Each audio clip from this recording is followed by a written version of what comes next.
Hey all, welcome back to another video. Today we're going to be making juicy, meaty pot stickers. Starting off with 8.5 cups of all-purpose flour, a teaspoon of salt, and 3 tablespoons of vegetable oil, half teaspoon of baking powder, 2 whole eggs, and 3 cups of warm water. Mix that all up until your dough comes to a ball. You can certainly half this recipe if this ends up being too much. I am a one and done type of girl, so I always make everything in bulk. Okay, you're going to cover your dough and you're going to let it rest for 2 hours. Next, we're going to work on the meat filling using 1 1/4 kilogram of ground pork, or you could do half pork, half ground beef. The next part's kind of important. Instead of chopped or diced onion, grate 2 medium onions, or you're going to blend it in your blender until it's a pulp.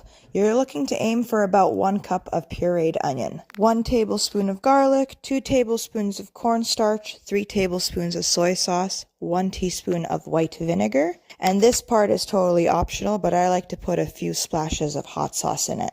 And then a teaspoon of white sugar. Add whatever seasonings your heart desires. Pack it up and put it in the fridge until you are ready to use. Once you've rolled out your dough and cut your circles out, you are ready to start filling. Make sure you have a little cup of cold water next to you, and when you're ready to close up your pot stickers, on half of the outer edge of your pot sticker, brush a little bit of water to help the dough stick together and seal. Thanks for watching, and don't forget to follow along for part 2 of how we like to cook and serve them.